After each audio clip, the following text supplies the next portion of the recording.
வணக்கம். சாவித்திரி சமையலுக்கு உங்களை வரவேற்கிறேன். இப்போ அருமையான சுவையில் வாழைக்காய் பஜ்ஜி வீட்டிலே சுலபமான முறையில் எப்படி செய்யலாங்கிறத பார்க்கலாங்க.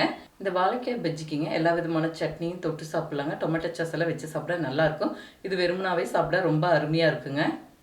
வாழைக்காய் பஜ்ஜி செய்யறதுங்க தேவையான மாவெல்லாம் கலந்து வச்சுக்கலாங்க. 1 கப் அளவுக்கு கடலை மாவு, இது 180 கிராமுக்கு கொஞ்சம் கூடுதலாக இருக்குங்க. 1/4 கப் அளவுக்கு பச்சரிசி மாவு, இது கூடவே 1/4 டீஸ்பூன் பெருங்காயத்தூள், 1/4 டீஸ்பூன் மஞ்சள் பொடி, 1/2 டீஸ்பூன் மிளகாய்த்தூள் அவங்க காரத்துக்கு தகுந்தளவு சேர்த்துக்கலாங்க. இது கூடவே சிறிதளவு உப்பு, சிறிதளவு சமையல் சோடா இந்த அளவுக்கு எடுத்துருக்கேங்க. எல்லாத்தையும் ஒன்று சேர நல்லா கலந்துக்கலாங்க. கொஞ்சம் கொஞ்சமாக தண்ணி விட்டு கொஞ்சம் இட்லி மாவு பதத்துக்கு கொஞ்சம் கெட்டியான மாவாக பிசைஞ்சிக்கும் போது சரியாக இருக்குங்க. நல்லா கலந்து வச்சுக்கலாம். கட்டிகள் இல்லாமல் நல்லா ஒன்று சேர கலந்துக்கலாம். பாருங்கள், மாவு ரொம்பவும் தண்ணியாட்ட கலந்துக்கூடாதுங்க, ரொம்ப கெட்டியாக கலந்துக்கூடாது. இந்த மாதிரி இருக்கணும். அப்போ தான் நம்ம வாழைக்காயை தொட்டு போடும்போது நல்லா உப்பெல்லாம் உப்பி வரும். பாருங்கள், இந்த விரலை நல்லா இந்த மாதிரி திக்காக ஒட்டியிருக்கு பாருங்க. நம்ம வாழைக்காயை இந்த மாதிரி தான் ஒட்டி இருக்கணும். இதுதான் பக்குவம். இப்போ வாழைக்காவை தேவையான சைஸ்க்கு நீளமாக நறுக்கி எடுத்துக்கலாங்க. பஜ்ஜி செய்யறதுக்குலாம் இந்த மாதிரி மொந்தன் வாழைக்காயின்னு தனியாக வைப்பாங்க. இதுதாங்க எடுத்துக்கணும், அப்போ தான் சரியாக இருக்கும். இந்த மாதிரி மேல் நுனியும் கீழ் நுனியும் நறுக்கிட்டேன். முன்பகுதியில் இருக்கிறது மட்டும் இந்த மாதிரி தோல் நல்லா சீவி எடுத்துக்கலாங்க. மிச்சதெல்லாம் லேசாக தோல் சீவிக்கிட்டால் போதும். இந்த மாதிரி லைட்டாக தோல் சீவி எடுத்துக்கிட்டால் போதும்.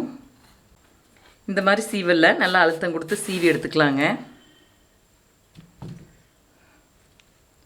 சீவல்லையும் சீவிக்கலாங்க. இந்த மாதிரி கத்திலையும் பாருங்கள், இந்த மாதிரி கத்தியில் இந்த அளவுக்கு மெல்லிசாக நம்ம சீவிக்கிட்டால் சரியாக இருக்கும். பாருங்கள், இந்தளவுக்கு மெல்லிசாக எல்லாத்தையும் சீவி வச்சுருக்கேன். கத்திலேயே சீவி வச்சுருக்கேங்க. உங்களுக்கு வாழைக்காய் சீவறது இருந்தால் சீவிக்கலாங்க. எண்ணெய் நல்லா காஞ்சிருக்கணுங்க. அப்போ தான் உங்களுக்கு இந்த மாதிரி நம்ம பஜ்ஜி போடும்போது நல்லா உப்பலாகி வரும். பாருங்கள், இந்த மாதிரி நல்லா 2 பக்கம் முக்கிட்டு எக்ஸ்ட்ரா வரதை இந்த மாதிரி வலிச்சு விட்டுட்டு நீங்கள் போடும்போது தான் உங்களுக்கு வலிஞ்சு வராமல் இருக்கும்.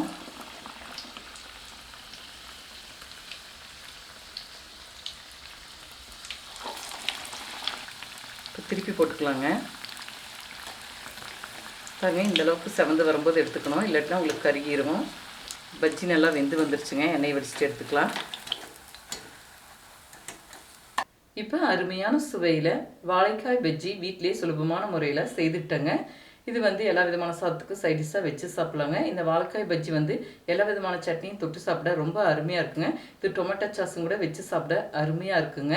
இது வெறுமனா சாப்பிடவே ரொம்ப நல்லாயிருக்கும். இந்த வாழைக்காய் பஜ்ஜி இதே முறையில் செய்து பாருங்கள். இந்த வீடியோ பிடிச்சிருந்தா லைக் பண்ணுங்கள், ஷேர் பண்ணுங்கள், சப்ஸ்கிரைப் பண்ணுங்கள், கமெண்ட்ஸ் பண்ணுங்கள். அடுத்த வீடியோவில் சந்திக்கலாம்.